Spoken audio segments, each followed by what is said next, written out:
Queridos amigos de Cuatro Vientos, bienvenidos, bienvenidas, sean todos, todas. Muchísimas gracias por estar con nosotros aquí en la plataforma 4B TV.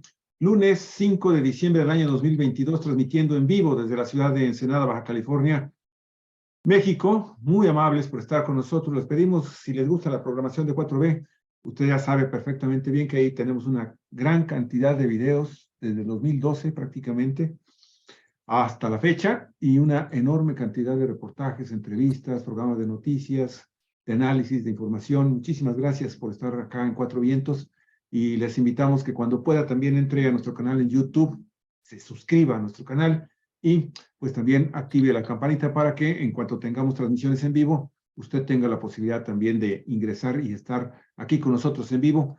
Esperamos sus comentarios, esperamos sus opiniones, su información. Muchísimas gracias, muy amables. El día de hoy, amigos y amigas, lunes, sabe usted que es semana en que nos toca definitivamente sacar adelante nuestro programa Los Innombrables. Y de Los Innombrables, pues solamente hay uno el día de hoy. Él es Armando Duarte Moller, gran amigo de Cuatro Vientos, sociólogo, doctor en estudios de desarrollo global, exdiputado federal, académico universitario, consejero estatal y también secretario de formación política del Partido Morena en Baja California. El día de hoy, y esto lo anunció hoy temprano en su conferencia matutina el presidente López Obrador allá en la Ciudad de México, pues se anunció, se dio ya a conocer formalmente por el presidente que mañana martes 6 de diciembre, pues se entregará al Congreso de la Unión, a la Cámara de Diputados, en principio, pues esta modificación que está proponiendo este plan B que ha puesto en marcha después de que pues murió sin pena ni gloria, pues la reforma constitucional que se estaba proponiendo desde la Presidencia de la República para reformar los procesos electorales, los partidos, la forma en cómo se realizan las elecciones en nuestro país. No avanza porque pues simple y sencillamente la oposición dijo no, nosotros retomamos el veto a todas las reformas que proponga el presidente, y bueno, desde el punto de vista legislativo, ¿verdad? Y pues esto ya es un hecho. A partir de mañana arranca ya formalmente la puesta en marcha del plan B, y bueno, pues sobre esto va a platicar nuestro queridísimo amigo Armando, y también sobre, pues, a tratar de descifrar de qué se trata este humanismo mexicano que anunció en construcción ya el presidente de la República, Andrés Manuel López Obrador. Ordelcia, adelante, por favor. Bueno, pues amigos, amigas de Cuatro Vientos que siguen este programa y que le agradecemos muchísimo al maestro Armando Duarte, que pues prácticamente no falla. Aquí está siempre al pie del cañón representando a los innombrables. Dice, puede que no venga Daniel Solorio, pero difícilmente Armando Duarte deja de estar aquí con este espacio de Cuatro Vientos. Daniel Solorio tiene compromisos que cumplir como abogado y le dan cita en tribunales, audiencias, y pues tiene que cumplir allá con su trabajo. Y para fortuna nuestra, Armando puede acoplar mejor sus horarios a esta hora, este día que tenemos los lunes de análisis con los innombrables. Armando, pues sí, son dos temas muy, muy amplios. Uno es lo concreto, lo inmediato, lo de la reforma electoral en su plan B, porque el propio presidente dice la constitucional no va a pasar. La oposición en bloque ya ha dicho no vamos a permitir que se haga la reforma constitucional en materia electoral y política, y nos quedamos como estamos. Al INE no se le toca. Pero bueno, el presidente va a enviar, ya lo anunció, su plan B, y de eso queremos que nos comentes, que es muy concreto, muy específico, qué es lo que se puede lograr con una reforma a las leyes secundarias en materia electoral, y luego irnos a lo más amplio, a lo más general, porque nos dejó muchas inquietudes que el presidente de la República, en su discurso en la marcha multitudinaria del día, que fue 17 de... El 27, la marcha del 27. El 27, sí, la oposición fue el 13, la de López Obrador fue el 27, esta marcha que tú fuiste y que seguramente te dejó muchas gratas impresiones, Armando, pero ahí ¿sí? Ahí habló el presidente de que la cuarta transformación se inscribe, se queda suscrita, queda dentro de lo que él llama como una corriente ideológica de pensamiento, de acción, que la denominó humanismo mexicano. Entonces también queremos saber qué es lo que a ti te dice este concepto de humanismo mexicano, qué puedes aportar tú a la comprensión de esta idea del humanismo mexicano. Y si quieres, pues vamos de lo particular a lo general. ¿Te parece? Empezando entonces por el tema de la reforma. Por el tema de la reforma, sí. Muy bien, claro que sí. Bien, bueno, pues ya como ustedes bien lo mencionaron, todo parece indicar que pues la salida a esta cuestión será el llamado Plan B, que no es otra cosa que el de realizar algunas reformas a las leyes existentes para tratar de modificar la arquitectura del sistema electoral mexicano. De estas ha habido varias reformas a la ley e incluso varias reformas a la Constitución. Recordemos que el tema empieza tan lejos ya como 1977, cuando siendo el PRI el partido en el gobierno, propone una reforma política. Era el periodo presidencial de López Portillo, que estaba en una, y que ya venía desde incluso la época de su antecesor, que fue Luis Echeverría, en una política de Estado para tratar de incorporar a ciertas expresiones políticas, particularmente de izquierda, a los cauces constitucionales. Era el tiempo en que estaba todavía los resabios de la guerra sucia de los 70s, y López Portillo estaba iniciando su periodo y buscaba, ¿se acuerdan ustedes de aquel eslogan, aquella frase, que era la de la Alianza para la Producción? Exacto. ¿Se acuerdan? Alianza para la Producción, en donde buscaba un acercamiento con empresarios que habían tenido una confrontación muy fuerte, sobre todo el Grupo Monterrey con Echeverría en los últimos años de su sexenio. Estaba tratando de recomponer esas relaciones, pero por otra parte también estaba tratando de recomponer las relaciones políticas. Y en ese sentido, la reforma política del 77, que impulsó fuertemente su secretario de Gobernación, déjenme acuerdo ahorita el nombre, muy famoso, Silva Herzog, ¿verdad? El padre, ¿no? Del Silva Herzog que conocemos, sí, que era además un político, pues, de esos que decimos coloquialmente, de grandes colmillos, ¿no? Una persona con mucha experiencia, además muy preparado, y lanza esta iniciativa de la reforma política en el 77, que se confirma, se concluye en el 78, y que gracias a eso partidos como el Partido Comunista logra su registro como partido político, junto con otros, el PST y también el sinarquismo, ¿no? Como que se entran a la vía electoral, y se realiza aquella modificación en donde se incorporan los famosos diputados plurinominales. En aquel entonces eran 100, pasó la Cámara de 300 a 400.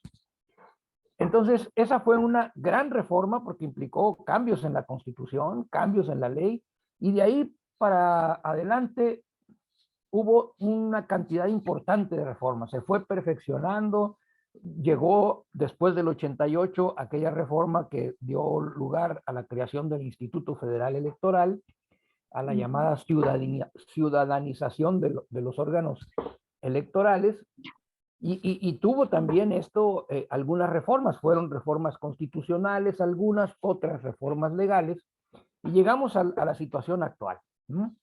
Sí, Armando, esa fue muy importante porque, bueno, hay muchos jóvenes ahorita que no conocen esta parte de la historia, pero antes no existía un órgano electoral autónomo, ciudadanizado, sino que era la Cámara de Diputados, la propia Cámara de Diputados que se constituía en colegio electoral y se calificaba a sí misma para decir si las elecciones fueron válidas, tanto las presidenciales como las de los diputados, ¿no? Entonces, esa es la ventaja de cargar con algunos años a cuestas, ¿verdad? sí. Nos tocó vivir esa parte.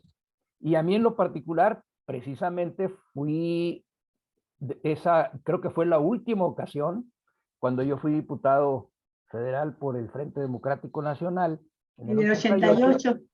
que la Cámara de Diputados se constituyó en colegio electoral. A mí me tocó estar en el colegio electoral y ver todo el proceso de calificación.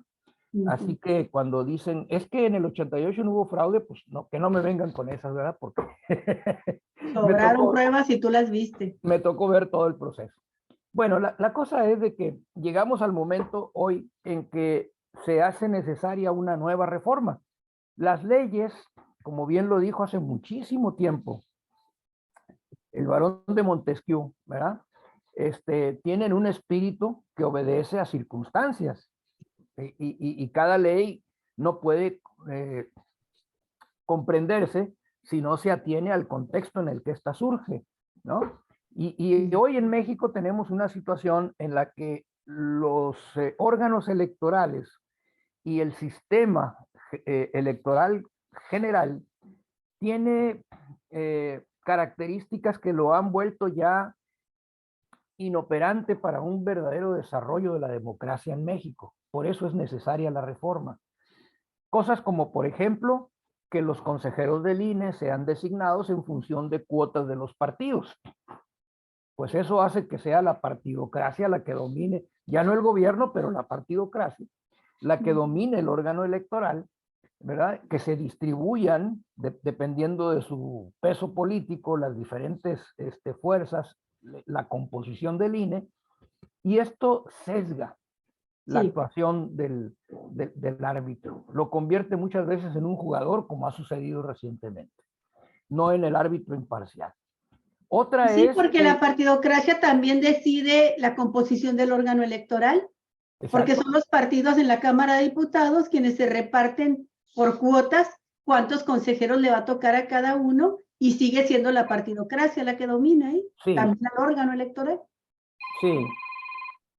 La cuestión es de que esta situación que se da, que es una expresión de que ya este sistema requiere algunos cambios, también se refleja en el hecho de que nuestra democracia se ha convertido en una democracia muy cara porque la determinación del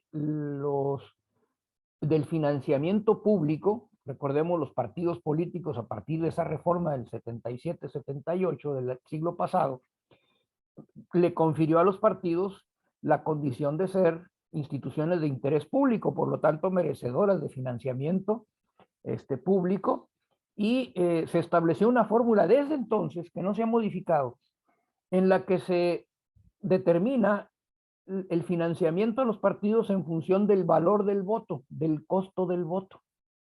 Y resulta que el costo del voto que ahorita llevamos, con el paso del tiempo, es demasiado alto.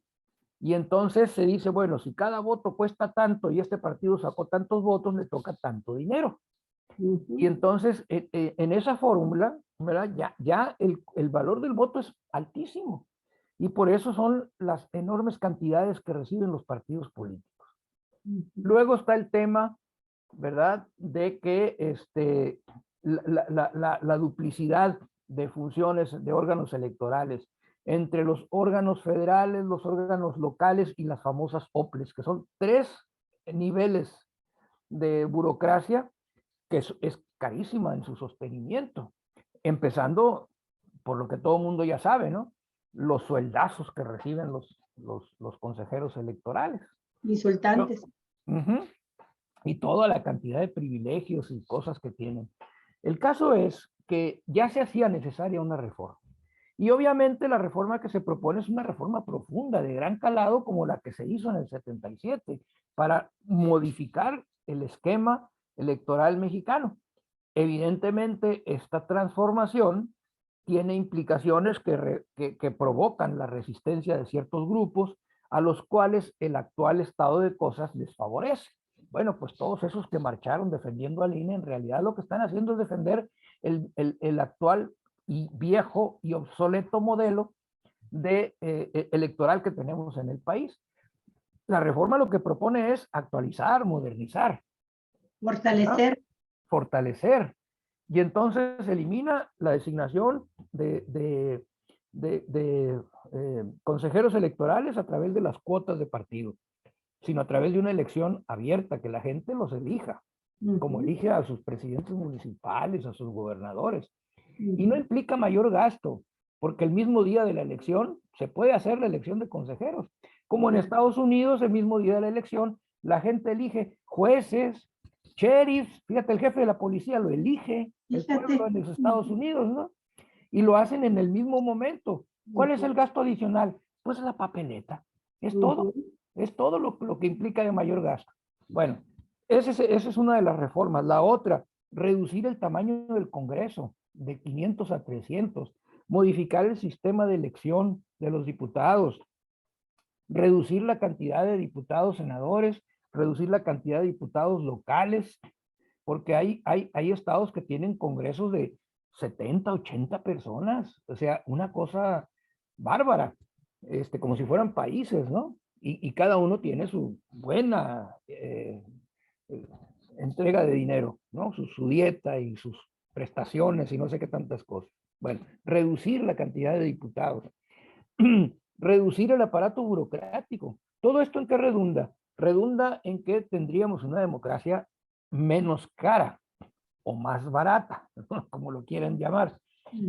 Todo esto se plantea, pero todo esto requiere reformas constitucionales y de acuerdo con nuestra estructura legal, para realizar una reforma constitucional, y a mí me parece que eso es correcto, se requieren las 2/3 partes del Congreso. Y por ley, en México, ningún partido puede tener las 2/3 partes. En ese sentido, lo que obliga es a que las fuerzas políticas se pongan de acuerdo para poder sacar una reforma constitucional. Y a mí me parece que es un principio sano, ¿no? Que no sea una imposición de uno solo, sino que... Pero al mismo tiempo que da esa posibilidad o implica esa necesidad de negociar con otras fuerzas, bueno, para una negociación se requiere que haya dos. Si el que propone dice, ok, aquí está mi propuesta y estoy dispuesto a negociar, si la otra parte dice, no, yo no quiero negociar nada y voy a votar todo en contra, pues no hay posibilidad de arreglo. Eso es lo que está pasando ahorita, ¿no? Que la oposición se ha montado en su macho de decir no a todo lo que venga de Morena, no a todo lo que venga del presidente, y debido a que ningún partido puede tener las 2/3 partes, en ese sentido, no puede haber reformas constitucionales sin el concurso de las otras fuerzas políticas. Y como no están en esa disposición, no hay probabilidad de realizar una reforma constitucional. Esto obliga a quien está promoviendo la reforma tenga que ajustarse a lo que se puede modificar sin tocar la Constitución. Quiere decir entonces, por ejemplo, que no se va a poder reducir la cantidad de diputados ni la cantidad de senadores en el plan B. Quiere decir entonces que probablemente tampoco, no estoy seguro, si la fórmula está en la ley o está en la Constitución, abaratar el costo del voto y por lo tanto reducir la partida que se les otorga a los partidos políticos. Está en la Constitución, Armando. Entonces no se va a poder cambiar. Viene la otra cuestión, la reducción de los consejeros. Tampoco se va a poder cambiar. Entonces, ¿qué se va a poder cambiar? Bueno, pues lo que venga en la ley reglamentaria, que es la ley de partidos políticos, la ley de instituciones, y la ley que regula al Instituto Nacional Electoral, y ahí hay que revisar, me imagino que eso es lo que están estudiando los diputados de Morena, para hacer su propuesta, encaminado a obtener lo más que se pueda de esos objetivos generales que se plantearon con la reforma original. ¿Por qué insistir en la reforma y por qué no esperar a ver si se puede más adelante en otras circunstancias?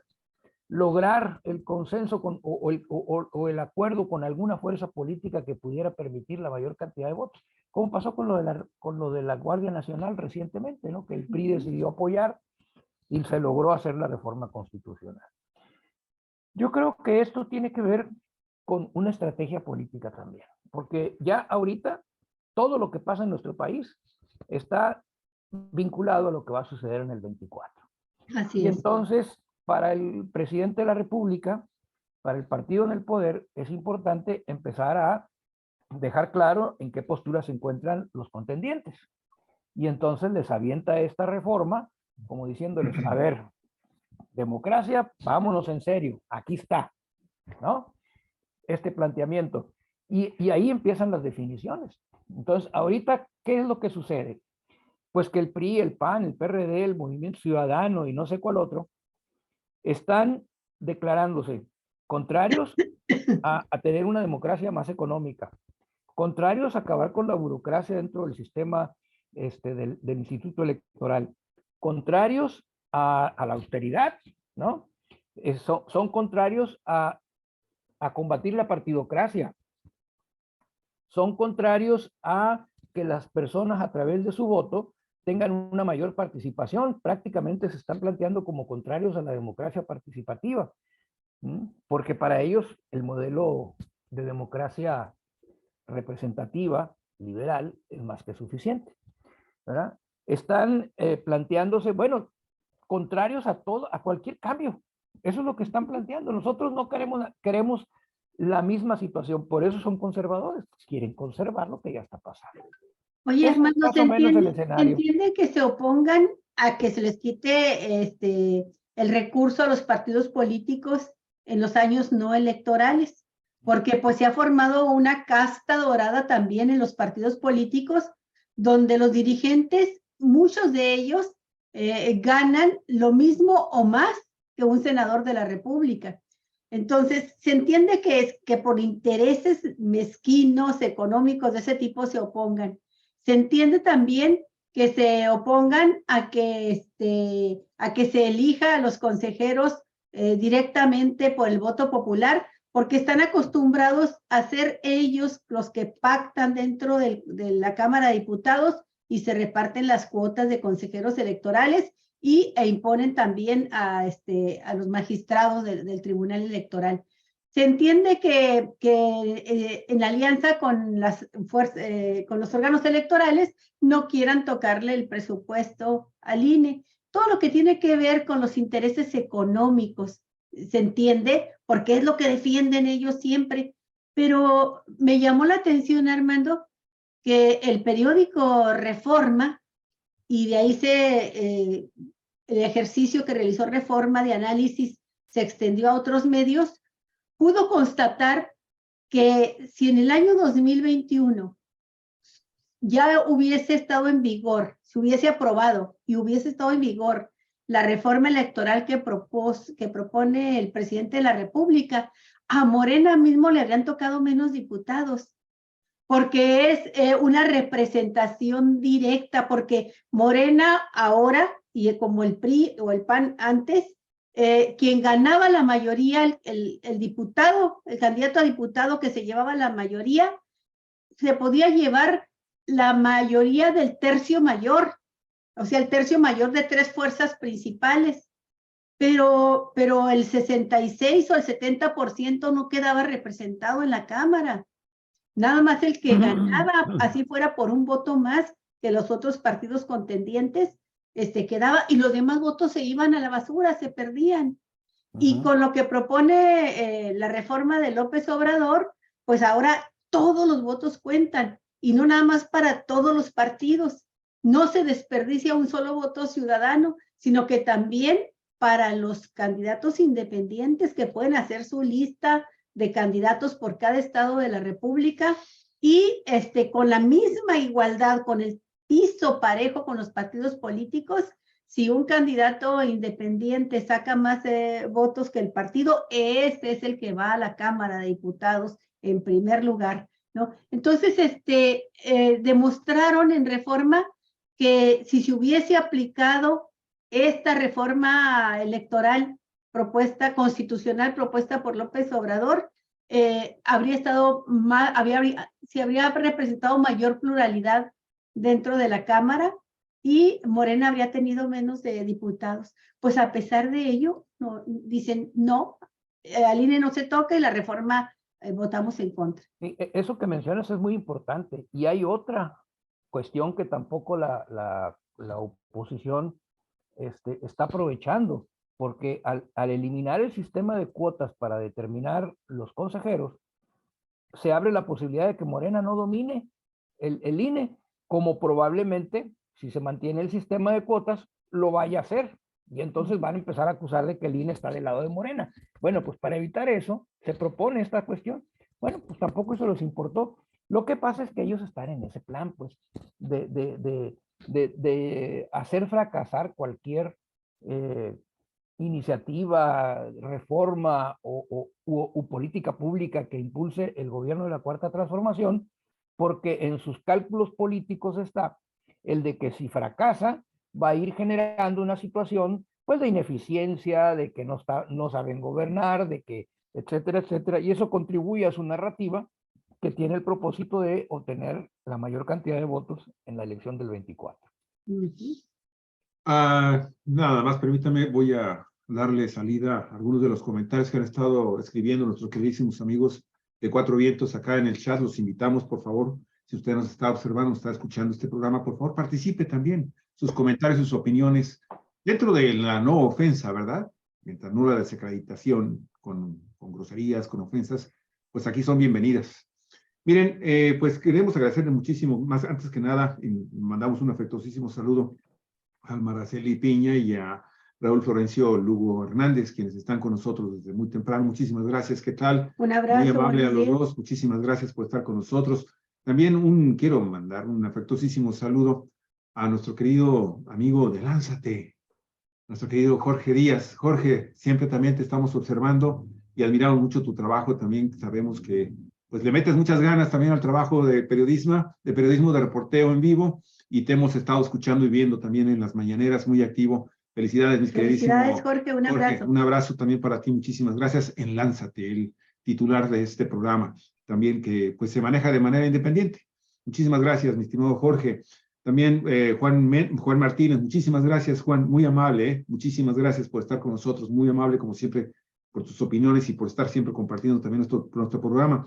José Cruz Guadalupe dice, hablando de democracia, en San Quintín no existe la democracia. Todo lo deciden desde los partidos, incluyendo a Morena. Ese es un asunto que habrá que posteriormente ampliar posiblemente en ese tema. Tete Manríquez, maestra, qué gusto saludarla. Un abrazo. Un abrazote, muchísimas gracias. En la medida de que se hagan negociaciones oportunas y diálogos, se podrían hacer ajustes oportunos. Poco a poco logran mejorar al Instituto Electoral para integrar legalmente las consultas. Es parte de lo interesante de esta nueva propuesta que se está presentando con la creación de este Instituto Nacional Electoral y de consultas públicas. Ahí está también. Muchísimas gracias, maestra. Un abrazo. Irma Ojeda, muchas gracias. Saludos también para ti por estar finalmente. También te mando un afectuoso saludo, mi querido Armando. Irma Ojeda, Mexicali. Muchísimas gracias. Cuatro Vientos, al contrario, ustedes, muchísimas gracias. Un INE rico y oneroso, con un pueblo pobre. Yo voto por independientes que en realidad busquen el beneficio de su Estado y los ciudadanos.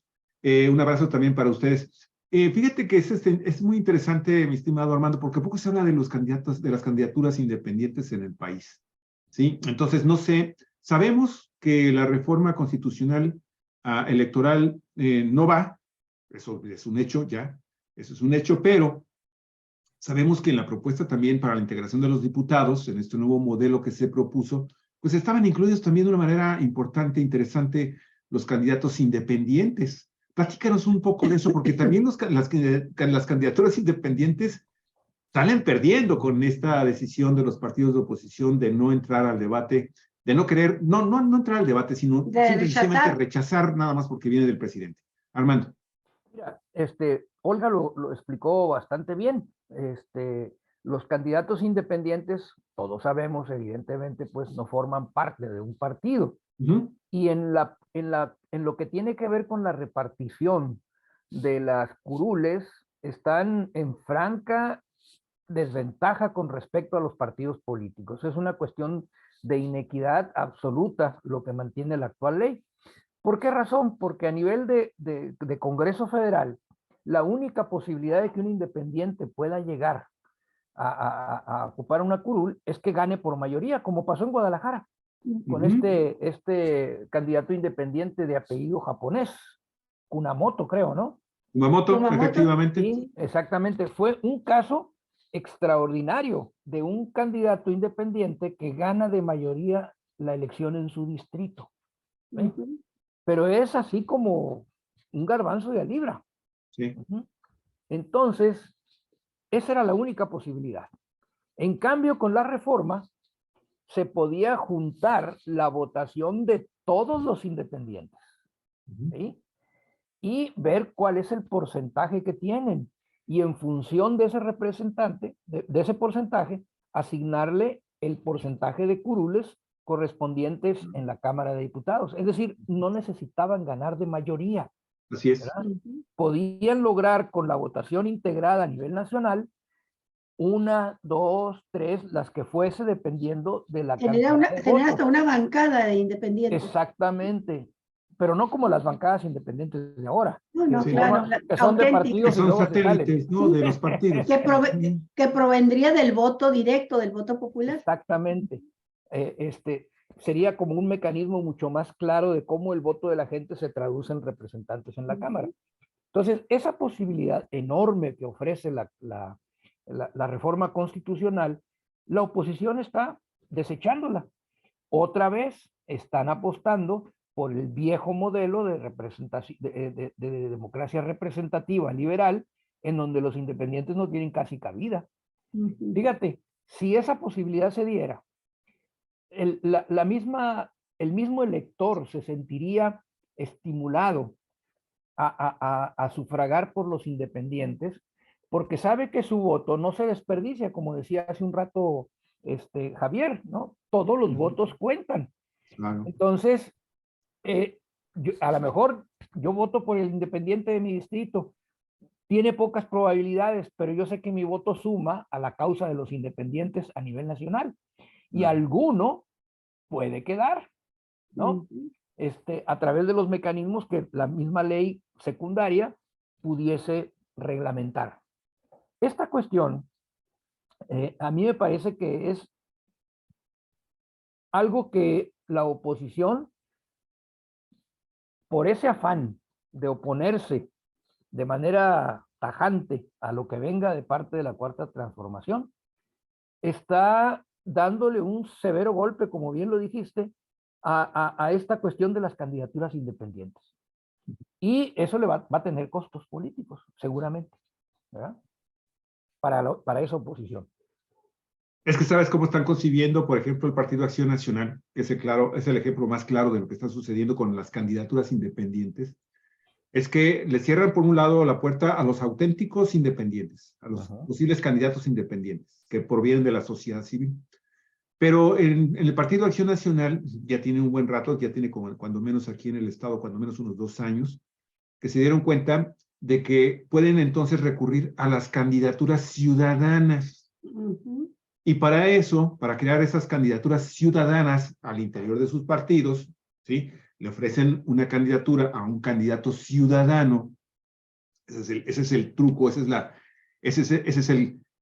la mañosada que están utilizando para desorientar y manipular a los ciudadanos que quieren de alguna forma participar activamente en un proceso electoral, ¿sí? Están creando asociaciones civiles. Y esas asociaciones civiles les sirven para 2 propósitos. Para cooptar a los ciudadanos inconformes o que tienen una muy buena intención de participar y que tienen el derecho constitucional de hacerlo. Todos tenemos el derecho constitucional de ser candidatos, a final de cuentas. Pero si yo no quiero optar por ningún partido, pues me voy por la libre. Pero así como está de acotada la ley específica para las candidaturas independientes, tienen razón, o sea, está totalmente, prácticamente imposible, tal y como la van a dejar estos partidos de oposición. Sin embargo, esa es una de las opciones, la cooptación, pero por otro lado también utilizan a estas organizaciones civiles para sus propósitos de oponerse a todo, ¿no? y ahí manejan el concepto de las agrupaciones sociales, las agrupaciones civiles, ¿sí?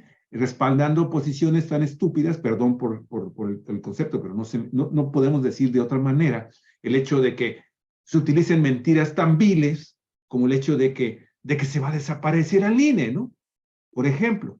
Y vemos, por ejemplo, lo que está diciendo en este momento Lorenzo Córdoba, el árbitro impar, que se supone no debe de ser parcial en los procesos electorales, ¿sí?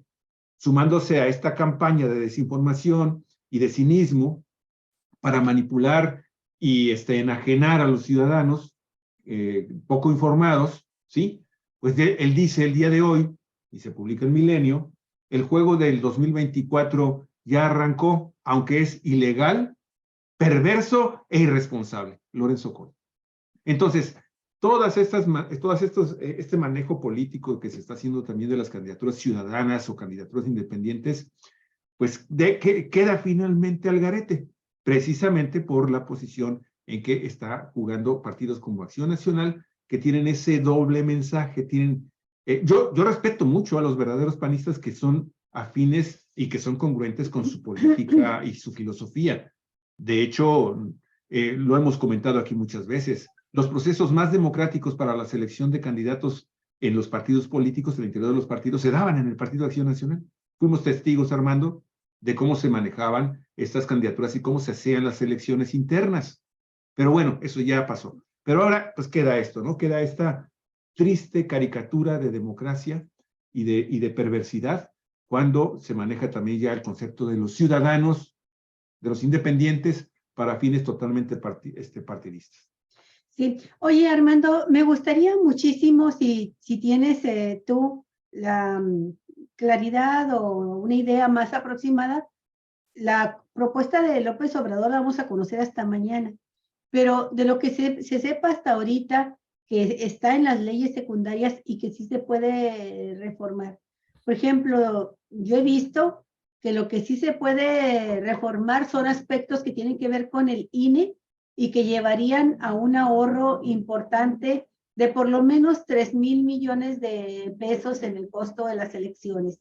Van a insistir de nuevo, parece ser que el presidente puede insistir de nuevo en el cumplimiento del artículo constitucional que él impulsó al inicio de su gobierno, cuando él mismo se bajó el sueldo en un 60%, pidió a su gabinete que hicieran lo mismo, que se bajaran el sueldo en comparación con el sueldo que tenía el gabinete de Enrique Peña Nieto, y que se estableciera en la Constitución que ningún funcionario podrá ganar más que el presidente de la República.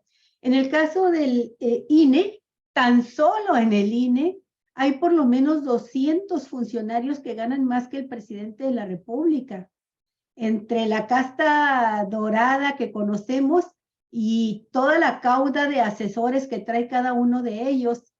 Entonces, hay incluso consejeros que ganan hasta 400,000 pesos si se les suma a sus ingresos las prestaciones. Prestaciones como la que se acaba de autorizar el propio Córdoba, de tener, él sale el próximo mes de abril, termina su periodo ahí, un periodo en el que tramposamente prolongó su estancia en el INE, pero ya termina, afortunadamente, en abril próximo. Sin embargo, alcanzó a firmar todavía un acuerdo para pagarse de los más caros seguros de gastos médicos mayores, hasta por 2 años más después de que deje el cargo, ¿no? Entonces, cosas de estas, por ejemplo, parece ser que el presidente puede impugnarlas, proponer que se eliminen, se limiten. Y también, fíjate, me parece interesante, Armando, no sé si tú tengas este dato, pero parece que también se puede, desde las leyes secundarias, acotar y no sé si eliminar los soples o acotarlos en algunas de las funciones donde se duplican las funciones con el INE. Entonces, esto que ir también contra los órganos electorales locales, que no tienen razón de ser porque la función la puede cumplir el INE, no en la magnitud y profundidad como lo proponía la reforma constitucional, pero en algunos aspectos sí pueden hacerse porque esos aspectos quedaron no en la Constitución, sino en las leyes secundarias. Cosas de este tipo, no sé si tú tengas en mente otras, los alcances que puede tener esta reforma a las leyes secundarias que la conocemos como el Plan B. Sí, mira, no tengo la propuesta, no ha circulado ni siquiera internamente en Morena esta propuesta interna, o más bien que se va a hacer, ¿no? Por parte del presidente para hacer las modificaciones. Y tampoco he estado, digamos que estudiando el tema, no está, digamos, No, hay poca información. dentro de mis actividades que yo realizo.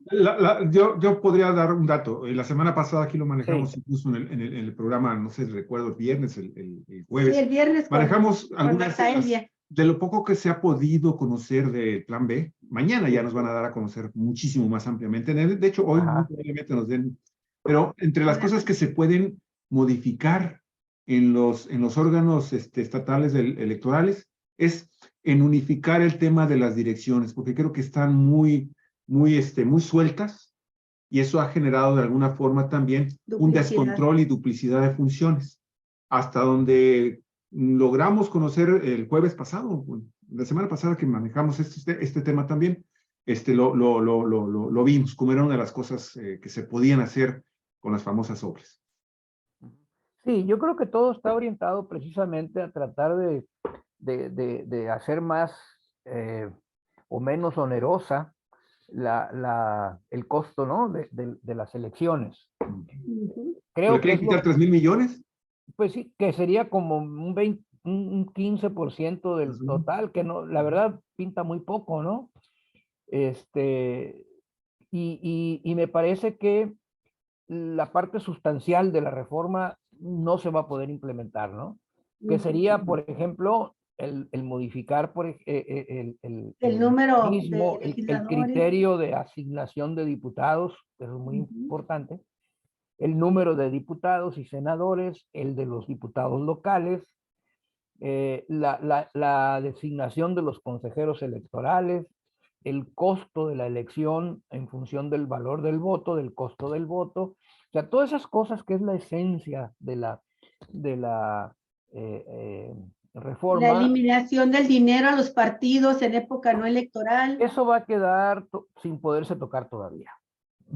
Eso quedará como propuesta de plataforma electoral para Morena, sí, para llamar al voto a ganar la mayoría, no la mayoría de 50 más 1, sino una mayoría calificada de 2/3 partes, lo cual sería una verdadera odisea. Pero si se convence a la gente, por ejemplo, 8 o 9 de cada 10 mexicanos, según las encuestas del propio INE, están de acuerdo con la reforma que propuso el presidente López Obrador. Entonces, simplemente ya tienen un punto para la plataforma electoral que se difunda como candidatos lo que pasa para lograr la mayoría en el Poder Legislativo, Armando. Lo que pasa es que con la ley actual, la constitución actual, ningún partido puede tener las 2/3 partes. Morena no podría. Aun cuando hubiera un caudal enorme de votos y Morena obtuviera el 80% de la votación, su representación en el Congreso estaría por debajo de las 2/3 partes. Y hay candados. Ahí tendría que establecerse una estrategia con los partidos aliados para que juntos pudieran obtener la cantidad de votos necesarios, que es una cuestión de operación política bastante compleja. Sí. Porque ¿cómo aterrizas eso en la actitud, de la disposición de las personas para ir a votar? Eso requiere de una explicación muy detallada, muy clara, para que la gente entendiera que pues yo apoyo a Morena, pero me conviene darle mi voto al PT o al otro partido que es aliado, el Verde o el que se le sume en la coalición, ¿verdad? ¿Para qué? Para que ese voto pueda Sí, tener un peso a la hora de la determinación de la cantidad de diputados que se puedan tener. sí. Oye, Armando, pero también eso implica un manejo de compromisos muy difícil a veces también de poderlos operar ya Claro, en la realidad legislativa. es muy Porque la complicado. Cámara de Diputados y la Cámara de Senadores, al dividirse en 3, 4 coaligados, con esa alianza electoral, político-electoral, pues también conlleva el tener que ceder muchas cosas que a lo mejor públicamente se van a ver mal por parte del partido mayoritario, en este caso de Morena, ¿no? Tú recordarás, y tú lo sabes, Armando, que hay mucha gente que todavía dice, pero ¿cómo es posible que se pudieron haber aliado con el Partido del Trabajo o con Con el el Partido verde. Verde? O sea, son cosas O por qué, que y tienen por un qué peso, se le ¿no? dan el distrito, el único distrito que tiene Ensenada por el Federal 3, por qué se le da siempre al Armando Reyes, ¿no? Y, Entonces, Es una y cuestión aparte, y con eso que la termino, y militancia aparte, de sí Armando, está, y aparte el problema consiste también después en que los partidos tan pequeñitos, tan minúsculos como el Partido del Trabajo, el Partido Verde Ecologista de venden México, muy caro su amor.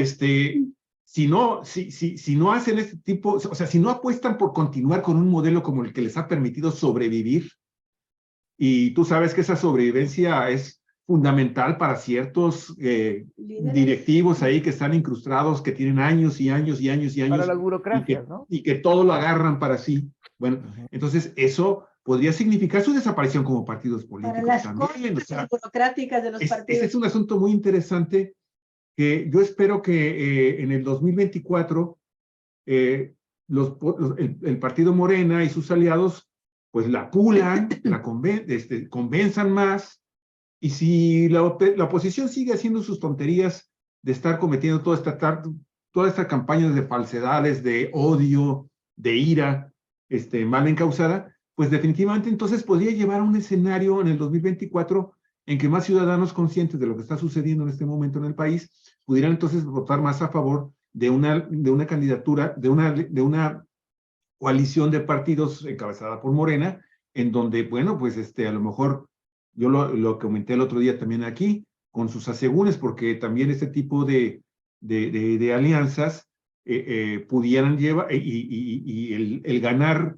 tener las 2/3, el dominio de las 2/3 partes del Congreso de la Unión, se puede utilizar para bien y para mal. Entonces, Claro. sí sería muy interesante que tuviéramos entonces una visión, los ciudadanos, de que, mira, la selección de los candidatos es tan buena que sí me convence, ¿sí? Que hay congruencia en lo que se propone y lo que se dice finalmente, y pues voto mayoritariamente para que entonces esta alianza tenga la posibilidad de tener una mayoría tal que le permita entonces, ahora sí, a partir del 24 o 25, hacer esta reforma electoral a fondo, en donde pues se escuche también a toda la oposición y se incluyan las cosas positivas que se pudieran haber presentado por parte de la oposición, que ya la habían hecho, en este proceso. En fin, ahí va.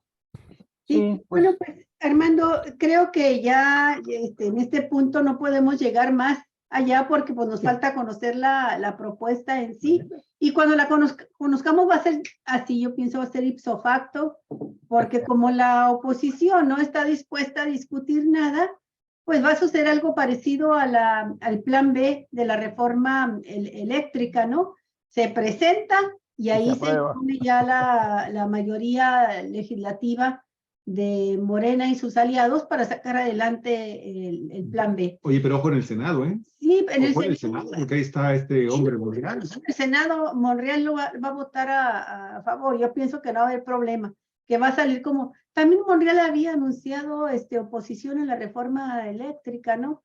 Y ya ves, terminó votando a favor. Además, creo que después de esta frase del presidente López Obrador, que la pone en voz del pueblo y dice, bueno, la gente quiere el cambio, y si alguien no está de acuerdo con el cambio, la gente le va a decir, bueno, pues vete, agarra tu camino y sé feliz, vete, ¿no? Entonces, algo así más o menos fue lo que dijo López Obrador, diciendo que eso diría el pueblo, y regresó Monreal diciendo que no se va a salir de Morena, pero ese es otro tema, Javier. Sí saben lo que, nada más porque ese chisme estuvo muy bueno, sí saben lo que dijo hoy el presidente de la República allá en Campeche, donde tuvo su mañanera, pues le dio todo el respaldo a Laida Sansores en el tema de nuclear. Obrador va a dar el respaldo a los gobernadores siempre que van a los estados de la República o cualquiera gente sea, ¿no?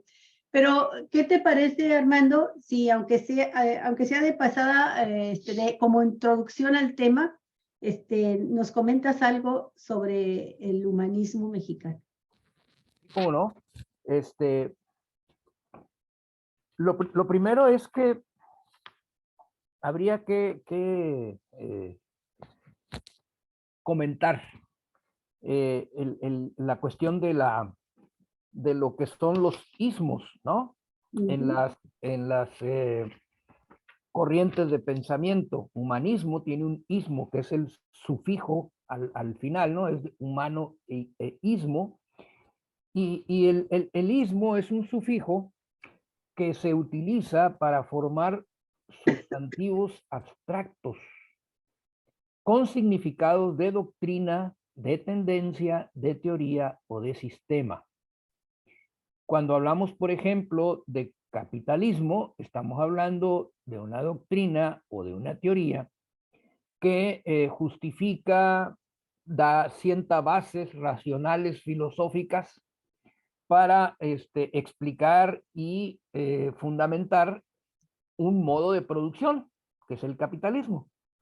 Cuando hablamos, por ejemplo, de liberalismo, estamos hablando también de una doctrina, de una teoría de carácter político que trata de definir, sustentar, argumentar, darle sustento racional a una doctrina política, la doctrina de los derechos naturales y consecuentemente del contrato social, ¿no? Esto que por allá en el siglo XVII se implantó como doctrina política en Europa y que al pasar el tiempo se convirtió en la corriente de pensamiento dominante, ¿no? El liberalismo. Cuando hablamos de humanismo, hay que referirnos a ese movimiento que surgió en la Italia de los siglos XIV y XV, en el que es un movimiento de carácter intelectual, filosófico, que lo que buscaba era exaltar las cualidades del ser humano, de la naturaleza del ser humano, de la naturaleza humana, y redescubrir o rescatar el sentido racional de la vida. Y cuando hablo del sentido racional de la vida, hay que contrastarlo con el sentido común prevaleciente antes de estos siglos, que era el de el pensamiento mítico, mítico religioso, que predominaba en Europa, porque el humanismo es un movimiento intelectual que surge en Europa, ¿no? Entonces, lo que prevalecía antes de que surgiera esta corriente, ¿verdad?, era ese pensamiento mítico religioso que explicaba todo en función de la voluntad de un Dios. En cambio, el humanismo busca las causas, le llamaba ya Aristóteles en la antigüedad, en la antigua Grecia, le llamaba las causas efectivas, ¿no? Es decir, el por qué pasan las cosas, cómo es que pasan las cosas.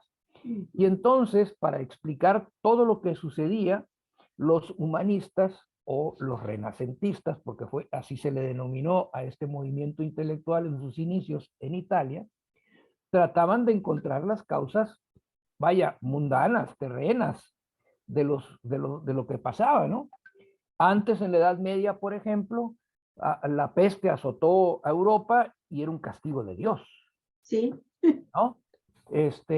Había un cataclismo de carácter natural y era un castigo de Dios. Por los pecados cometidos.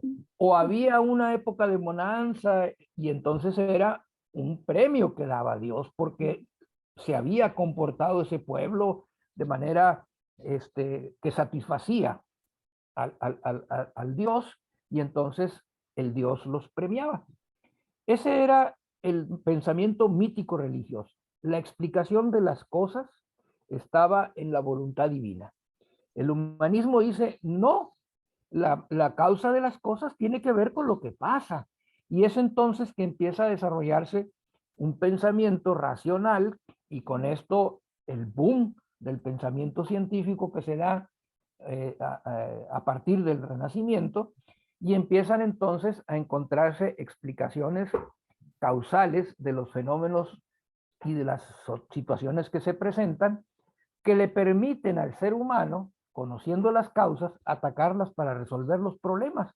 Y entonces la peste ya no se resolvía yendo a la iglesia a pedir perdón, a ofrecer sacrificios al Dios para que levantara el castigo, sino que se dan cuenta que la peste tiene que ver con las condiciones de insalubridad que existían en las aldeas y pequeñas ciudades medievales de Europa, y entonces empiezan a tomar medidas para que la gente tenga agua potable, para que la gente, para que las aguas negras no vayan corriendo por las calles, en fin, una serie de cosas que se empiezan a adoptar y que permiten a la, digamos, a la población de Europa, resistir o combatir ese tipo de situaciones, ¿verdad? Empiezan a conocerse, por ejemplo, las técnicas para incrementar la productividad en el campo a partir del conocimiento de los ciclos del agua, de una serie de cuestiones que les permiten a los habitantes de Europa vivir en mejores condiciones, modificar su alimentación, fortalecer su salud, y entonces pues las plagas y las pandemias y las pestes empezaron a quedar atrás, ¿no? Todo esto se da con el Renacimiento italiano, que deriva en esta corriente filosófica del humanismo. Es decir, redescubrir al ser humano, ¿no?, como el centro de las cosas, ponerlo en el centro, ya no al Dios, sino al ser humano, ponerlo en el centro de las cosas, para que entonces todo lo que se realice tenga como propósito fundamental mejorar las condiciones del ser humano, ¿no? Eso podría ser, en términos así como muy escuetos, ¿verdad?, lo que sería el humanismo. Ahora bien, insisto, pues es una corriente de pensamiento, Sí, es un el humanismo movimiento en sus intelectual. orígenes, ¿no? Ajá, en sus orígenes. Ha habido muchos humanismos, ¿verdad? Podemos, por ejemplo, decir, uno de los primeros que empieza con estas cosas, y aquí Javier sabe de eso, fue Dante Alighieri, ¿no?, que empieza a hacer sus planteamientos en sus obras sobre estas cuestiones. Y está también una persona que es Erasmo de Rotterdam, un filósofo también de esa época, siglo XIV, que empieza a plantear estas cuestiones, planteando la necesidad de recurrir a las explicaciones causales de las cosas. Pero bueno, más adelante también el propio Carlos Marx ha sido considerado como un humanista, ¿sí?, porque ya no, su filosofía, ¿verdad?, combate al hecho de que se ponga la divinidad en el centro de las explicaciones de las cosas, sino que él combate esta corriente de pensamiento, sobre todo de pensamiento económico, que coloca a las fuerzas ajenas al ser humano, ¿verdad?, es decir, las fuerzas naturales, y en el campo de la economía, las leyes de la economía, como entes por encima del ser humano y que dominan al ser humano. Y Carlos Marx dice, no, pues si la economía es un asunto que tiene que ver con las relaciones de producción que los seres humanos creamos. Entonces la economía es una creación del ser humano, y por supuesto que puede incidir en ello y que puede transformar las cosas, ¿no? Claro. Y entonces ese rescate de la posibilidad o la capacidad del ser humano de transformar su sistema económico, bueno, tiene que ver con esta idea de que Marx es humanista, ¿no? Y por otra parte también Jean-Paul Sartre también está considerado como un humanista, y ya alguien que todavía vive, muy grande por cierto, Jürgen Habermas, también está considerado como un humanista. ¿Por qué? Porque ponen al ser humano en el centro de su filosofía.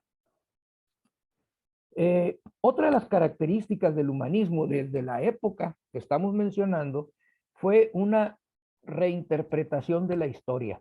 En el sentido de tener una mirada más objetiva, más realista de las cosas y no crear especies de mitos, ¿no? Que atribuyen al genio de las personas, los líderes, los caudillos, el curso de la historia, sino a que esta es hecha por todos los seres humanos, no por personas extraordinarias. Claro, juegan un papel en la historia, pero a final de cuentas son movimientos que se producen como parte de la actividad de todos los involucrados. No podría haber independencia si en México, si Miguel Hidalgo da su grito de dolores en una plaza vacía, ¿no? O si trata de ir y tomar la Alhóndiga de las Granaditas él solo. No, pues él fue el caudillo, el líder, el que jugó el papel, el dirigente, pero quienes hicieron todo fueron las masas trabajadoras, las masas populares, el pueblo que se incorpora al movimiento, lo asume como propio y bueno, es el que permite hacer las cosas, ¿no?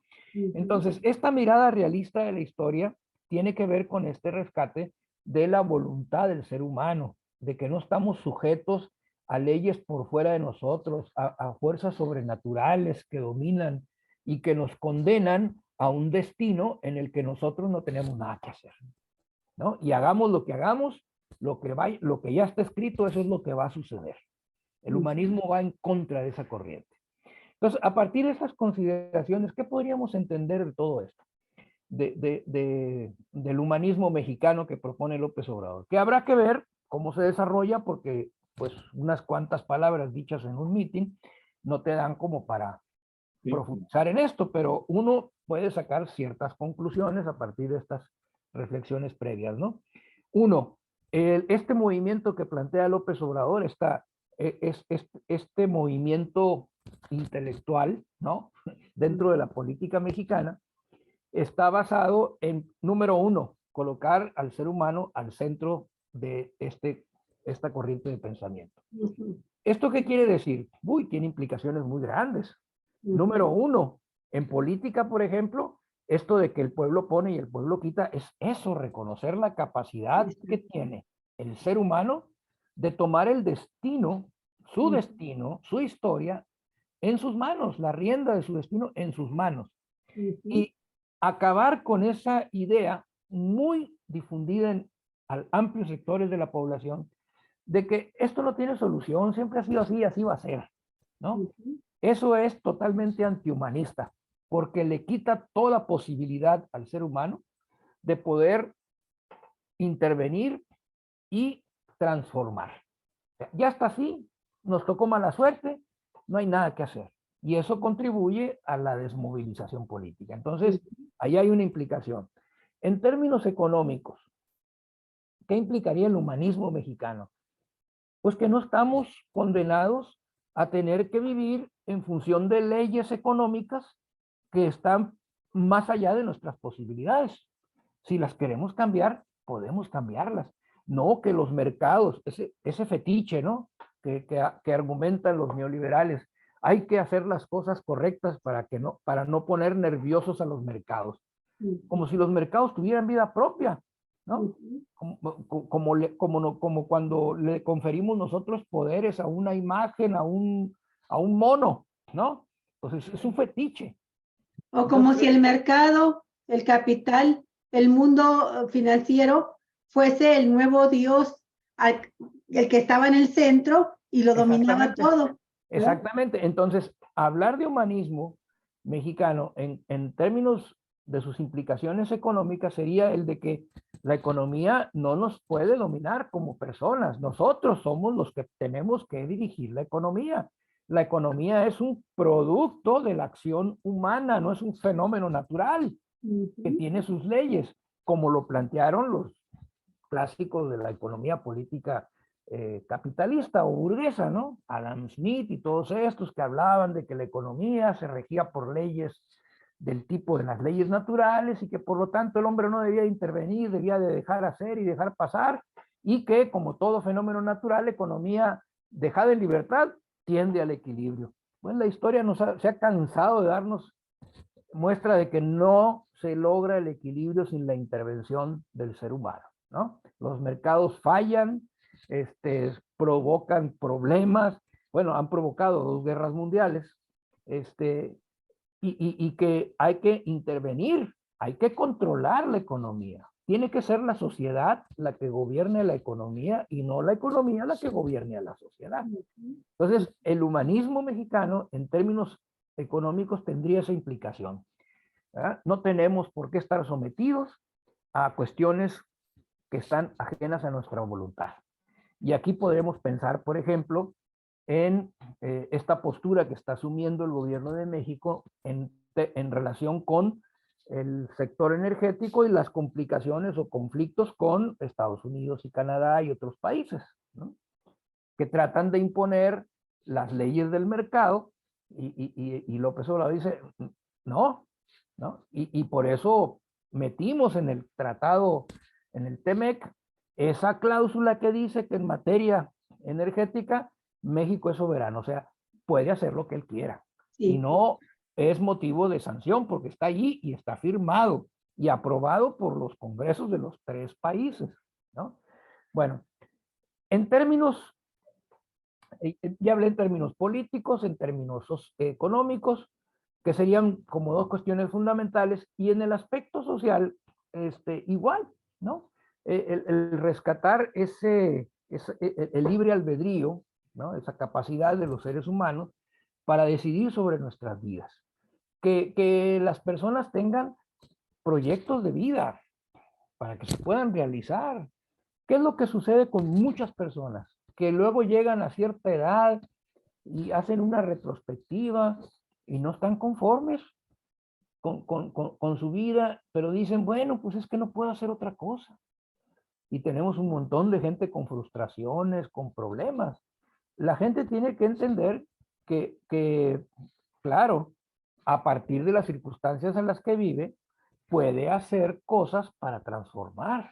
Y esto es muy importante para lograr seres plenamente desarrollados. A final de cuentas, el humanismo, todos los humanismos, tienen como propósito desarrollar al máximo las potencialidades del ser humano.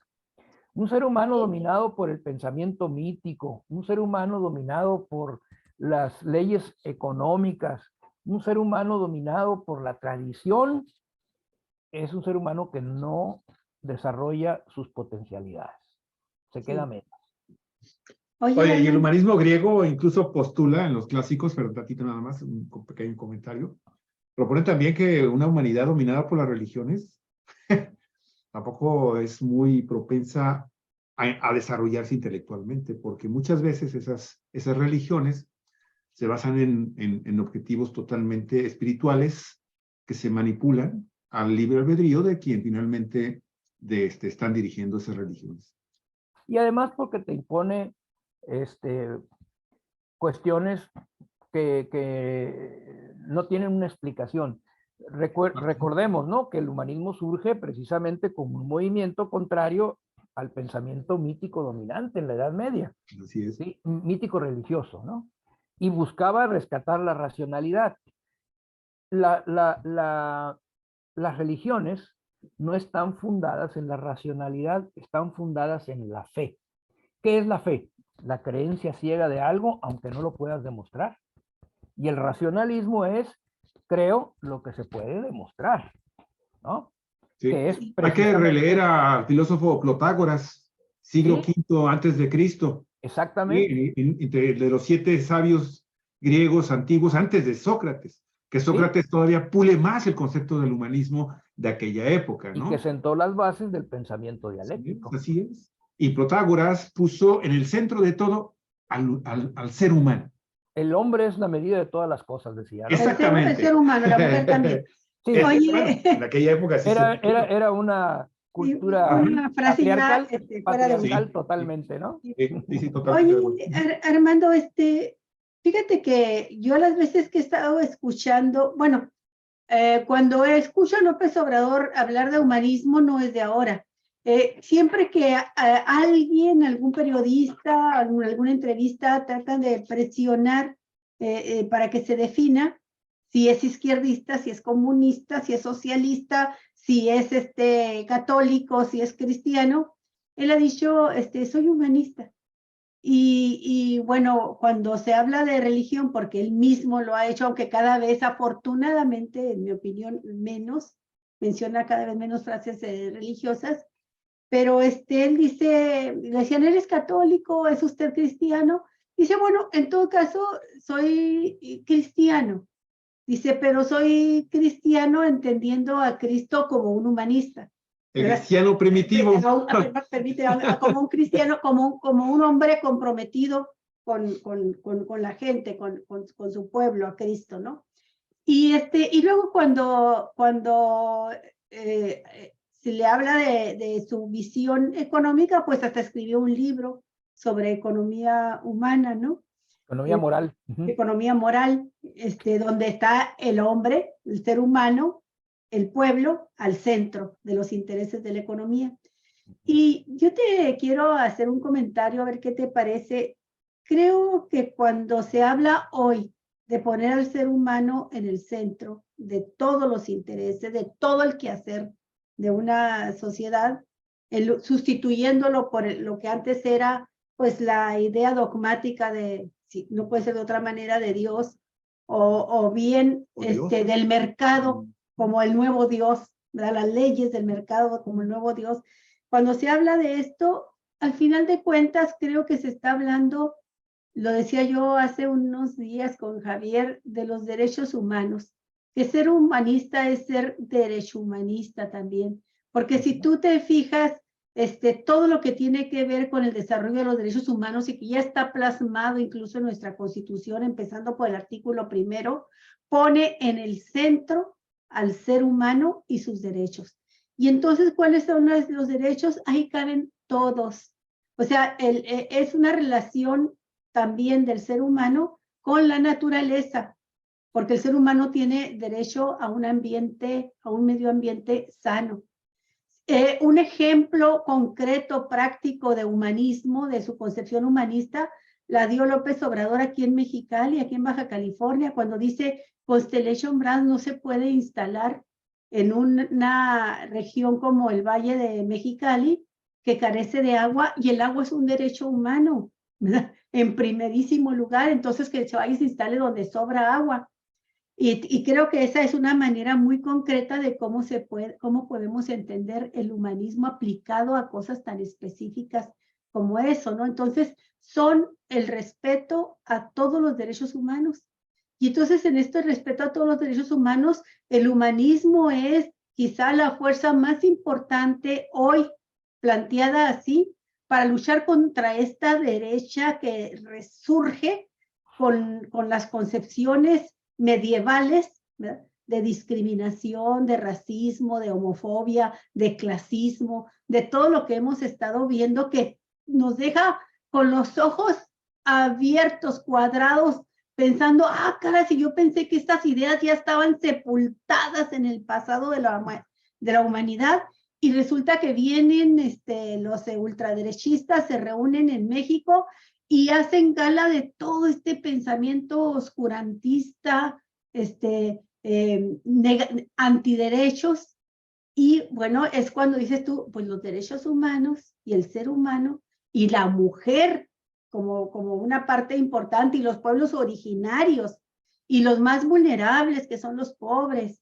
Y dentro de estos, las minorías como los discapacitados que no tienen, tienen más desventajas para salir adelante, pues dentro de un pensamiento y de una convicción humanista, van por delante.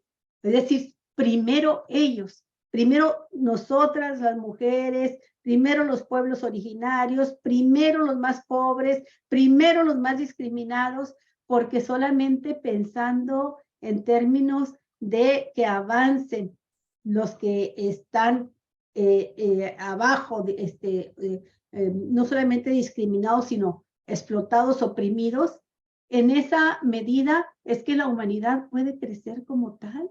el humanismo puede realizarse, ¿no? Entonces yo así lo entendí, muy vinculado a este concepto, a los derechos humanos, a partir precisamente de que la derecha es todo lo contrario al humanismo y representa los antiderechos de los seres humanos, ¿no? Y es un movimiento intelectual, filosófico, o una corriente de pensamiento que creo debe estar en la base de la famosa revolución de las conciencias, para que todos los mexicanos empecemos precisamente a mover nuestros parámetros en función de los cuales vemos la realidad, actuamos y todo lo demás, ¿verdad? Transformemos esos parámetros para precisamente colocar al ser humano, a sus derechos, en el centro de todas nuestras preocupaciones. Oye, por último, ya es la última pregunta, Armando. Uh-huh. Para mí, lo más aleccionador, lo que pude ver de manera más palpable de esta revolución de las conciencias fue el enorme contraste entre la marcha, la más grande que ha logrado la derecha opositora, que fue bajo el eslogan mentiroso de no toquen al INE, quieren desaparecer el INE, y el contraste que hizo con la marcha del pasado 27 de noviembre para festejar los 4 años del gobierno de López Obrador. Me refiero a la actitud, la reacción de la gente. Me gustó mucho las respuestas que dio la gente de todos los niveles sociales, de todos los niveles culturales, de gente de diferentes regiones del país y de diferentes edades, hombres, mujeres, y todos tenían una claridad, ¿verdad?, de por qué estaban marchando el día 27, y no hubo insultos, salvo el fuera Monreal, que la gente está enojada con Monreal. Salvo esa consigna, todas las demás consignas, por lo menos las que pudimos ver, los que no fuimos a la marcha, las que pudimos escuchar, eran consignas muy positivas, con una alegría grande y muy respetuosa, la gente expresándose, y ahí fue donde yo vi que quizá esto es a lo que se refiere López Obrador cuando habla de la revolución de las conciencias, cuando la ves expresada en una masa que puede ser de 1.200.000, de 1.500.000, de lo que haya sido, pero que era muy grande, y que que hizo ese contraste. Qué bueno que fue muy cercana una marcha de la otra, porque se pudieron apreciar las diferencias, se pudieron escuchar los discursos del odio, ¿verdad?, de la campaña todavía que siguió después, que quisieron impulsar en redes sociales de nueva cuenta, llamando a matar a López Obrador. Y luego, por otro lado, la gente del día 27, con discursos que no tenían esos mensajes de odio, ni siquiera contra los odiantes. Entonces, me parece a mí eso de que también es una muestra de revolución de conciencias esa marcha, pero quiero que nos des tu opinión, porque Sí. pues, tú debes de venir muy entusiasmado de haber estado allá. La verdad que fue una gran experiencia, y sí, concuerdo contigo. La principal característica de la marcha del 27 fue que era una marcha que tenía una naturaleza festiva. No era una marcha de coraje, no era una marcha de odio.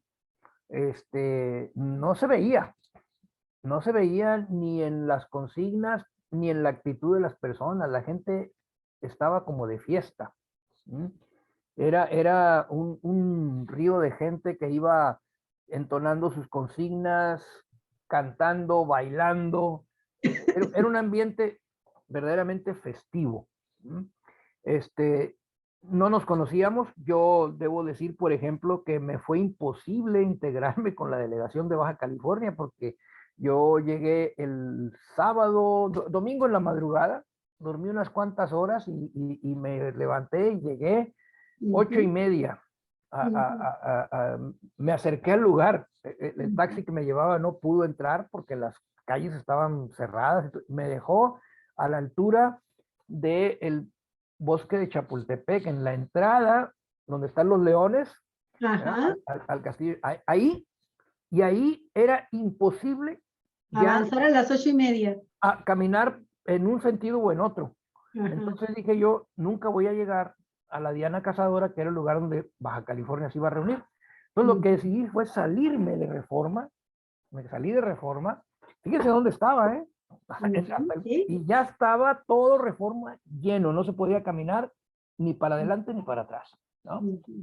Me salí y empecé a caminar por las calles, pues no paralelas, porque ahí en México hay calles que van en un, así como Y luego diagonales. en diagonales, y tenía que ir y luego regresar porque me estaba abriendo, ¿no? Ajá, te estaba Para cuando retirando. yo llegué a la altura de la Diana Cazadora, la marcha había empezado y mi Ajá. delegación ya había empezado, ya había caminado. Lo que me quedó fue, pues me subí al río de gente, ¿no? Me metí y ahí voy, en medio de la delegación de una parte del Estado de Ahí te México. llevan también Ahí empujones. voy, ¿no? No nos conocíamos, pero como si fuéramos los grandes amigos de toda la vida, Claro. gritando las consignas, platicando, echándonos porras unos con otros. Fue verdaderamente un ambiente de mucha solidaridad, de mucho compañerismo y de felicidad. Y lo que tú veías era que la gente estaba verdaderamente convencida de estar ahí. Abundaron los carteles alusivos a que sí, soy acarreado, me trajo mi convicción, o, o me trajo porque me pagaron con el Tren Maya, me están pagando con todas las obras. Me acarrearon con eso. Con eso, ¿verdad? Había otro que decía, con los resultados de este gobierno. Entonces, era como sarcástico, ¿no? Así como, sí, sí, somos acarreados, ¿no? Y había una manta que decía, no vengo acarreado, pero sí soy indio patarrajada. Y no soy de Macuspana, pero estoy con el de Macuspana, ¿no? O sea, dando respuestas muy ingeniosas a toda la diatriba que se soltó durante la marcha de la oposición. Entonces, si alguien me dice, oye, ¿y qué diferencia hay entre una parte del tamaño, no? Que era evidente. Yo diría, una fue una marcha de coraje, de odio, y la otra fue una marcha de fiesta, ¿no? De reconocimiento y de alegría. La verdad que era conmovedor ver a personas de la tercera edad, ya grandes, incluso con bastón, otros los llevaban en sillas de ruedas, pero querían ir a la marcha. Y tú escuchabas lo que ellos decían. O sea, esa gente no podía haber sido llevada a fuerza, acarreada. Esa gente iba porque realmente quería estar ahí. Claro. ¿No? Y además tú los mirabas y no los mirabas con el rostro con una expresión de que, híjole, mire dónde ando y yo no debía estar aquí. No, ellos iban contentos. Iban contentos de ir en la marcha. Pues yo lo vi, ¿no? Es lo que vi. No me lo cuentan. Incluso todavía, fíjate, yo llegué a las 8:30 a Reforma y de ahí empecé a caminar y no paré. Yo llegué al Zócalo a las 3 de la tarde. Échale cuenta, ¿no? Las horas que tardé en llegar. El discurso de López Obrador duró 2 horas, ¿no? Bueno, parado en el Zócalo. Sí. Terminó. ¿Cómo ves a ese hombre enfermo que tiene todos los males de la canción del Chico Che? Ajá. Y que fue la gran revelación del hackeo que le hicieron a Sedena de las enfermedades de López Obrador? ¿No? Está con un pie en la tumba el hombre. Hombre, pues ahí no quiso porque le ofrecieron llevarlo en carro para que estuviera más antes en el Zócalo, y él dijo, no, yo vine a marchar con la gente, y ahí se quedó. Terminó todo, y para poder regresar al hotel donde yo estaba hospedado, había que salirse de ese mundo de gente para llegar a un lugar donde pudiera llegar un taxi, ¿no?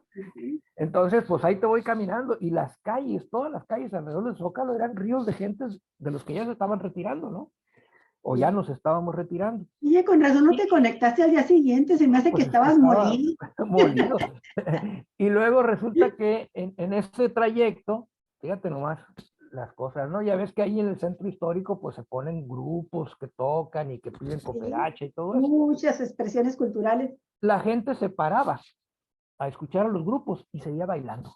Ujú. Después de más de 8 horas de caminar, de estar parada en el Zócalo, tal vez sin comer, el sol estaba fuerte, Traían las todavía endorfinas muy altas. tuvieron Ujú. ganas y ánimos de bailar. Yo estaba asombrado de ver a unas señoras, había un grupo ahí que estaba tocando música rock de los 70s, de los 80s, ahí traen unas canciones del Creedence, y las señoras bailando como en sus mejores tiempos, claro, es música de su época, de nuestra época, Sí, pero era increíble la energía de esas sí, personas. Después de tanto caminar y todo, ahí estaban todavía, la gente estaba muy contenta, sí.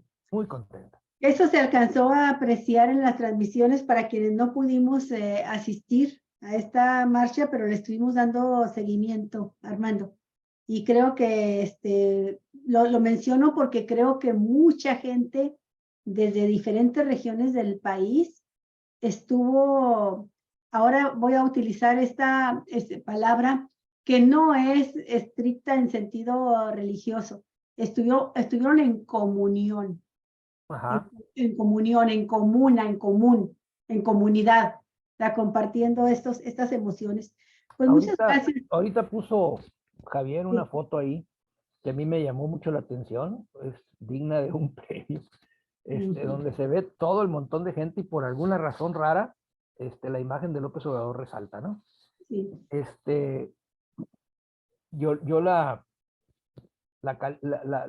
nombraría así, ¿no? El presidente con su pueblo y el pueblo Con su presidente. con su ¿Sí? presidente. Y a final de cuentas volvemos a lo mismo, ¿no? De lo que hablamos ahorita del humanismo. En el centro está el ser humano y ya cuando hablamos de ser humano están los pueblos. Son los que hacen las transformaciones. Los Así es, pueblos, en este caso los pueblos con su líder. Pues así es. muchísimas gracias, Armando. Ha sido, como siempre, un gran placer escucharte. Muchas gracias y pues aquí nos vemos la semana entrante. Bueno, Espero que yo no quiero se nos hacer un último atraviese nada. comentario, si me permiten, puedo hacer un Sí, comentario final.